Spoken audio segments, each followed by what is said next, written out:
This is why you are shit at FIFA. In all honesty, I was grouped in the pro tournament on the weekend, so we can hold hands and be shit together. You're not right stick switching. Right stick switching is literally the core and essence of your defense. If you just use L1 switching, you can get lost in the player switch. You don't always know who you have, and in times you'll panic, especially inside the bots, if you're just trying to tap L1 and get the player that you are wanting to defend with. Right stick switching solves this problem. When you use right stick switching, then it must be player relative. Ball relative only allows you to select any player around the ball, which limits us to 5 players, but player relative allows us to choose any player on the pitch that we want. If you need to track a runner who's running in behind, then you can right stick switch to the defender and do so. Can you do that with L1? No, you cannot. If you need to press up and catch the opponent off guard in his own half without even using team press, that's right, I can use constant pressure without activating constant pressure when I know right stick switching. Now that's quite advanced, but there is an advanced tutorial on that on the channel. Go and check that out. But this is one of the main reasons. If you ever have trouble switching to the player that you want, learn right stick switching, go into kickoff, start flicking the right stick around and practicing the angles.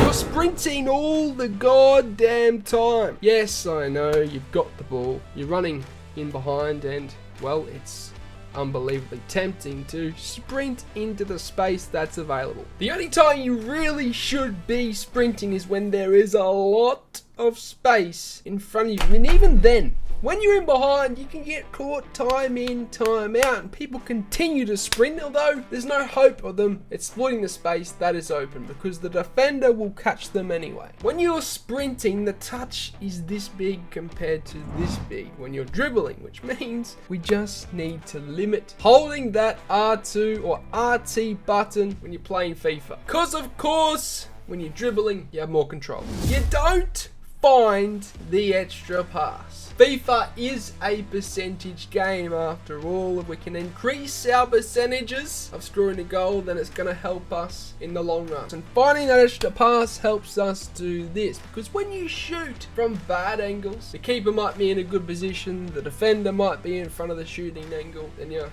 going to have a lower chance of converting that shot. But if you find the extra pass for a tap-in opportunity, or at least a more open goal opportunity, you're going to score more often than not. That is why you are so shit, because you don't actually find that pass. You rush it, you shoot, because your eyes are light up. Find the extra pass, you'll get better. You're performing skill moves way too often and not with purpose. This is such a big mistake. You'll notice pro players literally will not perform a skill move until they get into the danger area, into the box, when they need to create that angle, when they need to create that space for the shot. That's really the only time. Well, they might be trying to make a defender commit to find a pass inside the box, but I'm just saying, skill moves should be limited. You shouldn't always be performing skill moves through the midfield, in your own half. Probably you should wait until you're inside the box. In fact, not probably, you should wait until you're inside the box, because what I find is when you perform skill moves willy-nilly whenever you want without any purpose, you will lose the ball, because in general a lot of skill moves go quite far out in front of the attacker when you perform them. Their touches are a little bit larger. It's similar to sprinting, so you're going to have more susceptibility to being tackled. You should really only perform a skill move when you're inside the box, and you should stick to the ones that work, including the elastico, the reverse elastico, the ball roll and the ball roll scoop, the step over, and the back heel to ball roll. You are so slow with your build up. That is why you are so bad at FIFA, because you are so slow and so readable. Do you see a pro player dawdling around, dribble here, dribble there, slow it down? No, you don't. They're quick. Boom, boom, boom, boom, boom. Tiki-taka passing, increasing the speed of their build up. Are they rushing forwards? No, I've explained this in a previous video. You don't rush forwards. And when I say rush compared to tempo, what I mean is you're not rushing forwards on goal as quick as you can, but I mean with tempo, you have a quick build up. You might be going backwards, but you're at least doing quick ticker-tacker passes. You're at least switching the ball very quickly. You're not taking your time with that. You're doing first time passes rather than taking a touch. That's why you're literally so you can't progress up the ranks, because you're so slow. Halfway, I think it's a quick opportunity for me to plug the academy. It's a very tight-knit community, and I've taken many people from low divisions, 10, 8, 9, 7, 5, whatever it is, and I've taken them to the 3, 2, 1 and elite divisions. In fact, there's a few that are competing for FGS. It can be done, it will be done. I can help you with your goals. I upload exclusive content over there, and you guys can become a part of the community. Join up on Patreon. The link to that is down below. Tunnel vision. My goodness. This is a big one. It really is. It's a very common mistake I see in my coaching academy, and I try and get people out of this habit of just looking at the player on the ball. They are tunnel vision when they're dribbling. They're not looking around. Who is available? I can't stress to you enough how important it is just to look at your striker's movement to see when you should be making that pass into that strike. People just focus solely on the player, on the ball, and it's one of the biggest mistakes I see, and it's why you're literally, because you can't have diversity with your attack. You're not looking around, you're not seeing what the other players are doing. So look around, find passing options, and time them. The only way you can do that is when you're not tunnel visioned. It's the same with defending. Sometimes you might only focus on the player on the ball that your opponent has, and you're not looking at the runners on either side of them. You're not tracking them. That's a big mistake, by the way. You're not tracking them because you're tunnel vision. So be sure to remedy this to stop being so crap at the game. You have absolutely no build-up strategy whatsoever, and you don't understand your formation setup. See, this is a big one. It really is, because let's say you're using the 4-3-2-1, a very popular formation right now because a lot of pros are using it, and you guys decide to build up on the wing. The thing is, the only width players you have that are quite wide are your left back and your right back. That can be a problem because if you go out wide, you have nil options. But let's say you're using the 4-2-2-2. Guess what? You got many options out in that wide area, so you can build up from the wing. But moral of the story is, whatever formation you are using, the goal is to essentially try and drag the defense out by going to the wing. But your build-up strategy needs to be different. With the 4-3-2-1, you need to go centrally because there's a lot of midfielders and a lot of passing options. And then as you get up towards past the halfway line and into your opponent's half, that's when you come wide and start dragging that defense out. If you're using the 4-2-2-2 though, you might need to be building up from the wing from minute 1 as soon as you win the ball back, because that is the strength of the formation, to use the width more than the center, because the 4-2-2-2 is not necessarily designed or structured to build up in the center, and that can be a big issue for a lot of people I see, especially in my coaching academy. I see this all the time and I pull them up on it all the time. Different formations have different build-up strategies.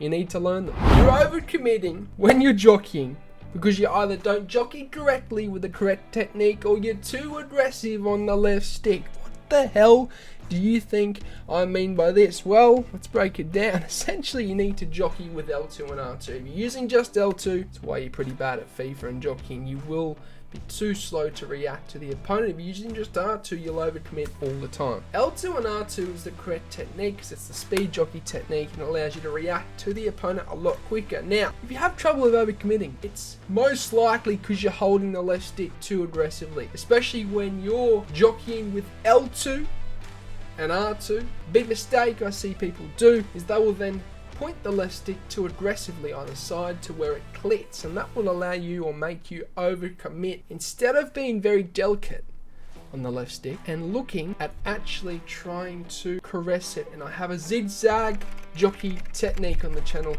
that breaks this down, that helps you with that. But it's another reason why you're pretty bad, is because you don't jockey properly or you're overcommitting because you're too aggressive with your thumb on the left stick. You never look at the goddamn space. My goodness. Just remember this. If you're going to remember one thing from this video, remember this. Everything in FIFA needs to be the space. The touch, the dribble, the pass, the skill move.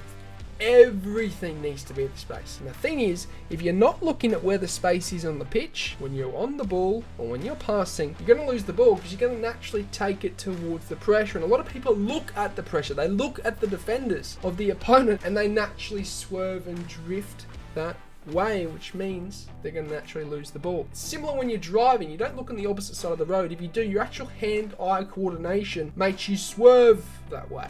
So, to overcome this, you need to look at your side of the road. And it's similar to when you're looking at the space. Always look at that space to overcome this issue. Your mentality is absolutely shite. It's why you're shite at FIFA. Okay, I'm not going to explain too much because I could go all day. What I'm going to say is look up on my channel the only FIFA tutorial that you need to watch in FIFA 23. Watch that and you'll thank me later. Last but not least, the 11th reason you're so in this game is because you blame the game. Am I an advocate for EA? No. Am I getting paid for this video? No, but I'm being blunt and honest with you. If you want to get better, you need to not blame the game and look at the mistakes that you're making along the way that cause you to concede the goal. Yes, I concede that many deflected goals. It's ridiculous. But do I look at the deflection that caused the goal? No.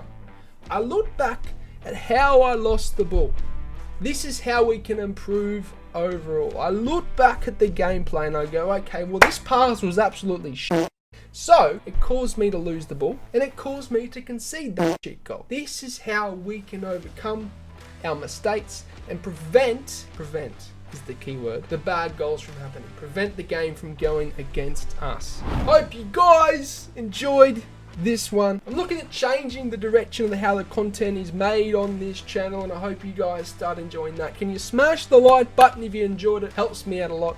And comment down below what you guys want to see next on the channel and you'll be featured in the next video. I'll see ya in the next one. Thanks for watching. If you enjoyed the video, then I'd really appreciate it if you hit the subscribe button. And lastly, if you do want any pre-gaming fuel or supplement, then head over to atpscience.com, which is the first link in the description, and use the code AussieFIFA at checkout to get yourself a discount. Not only is it the cheapest way to get supplements, but it helps me out a ton, guys, so thank you.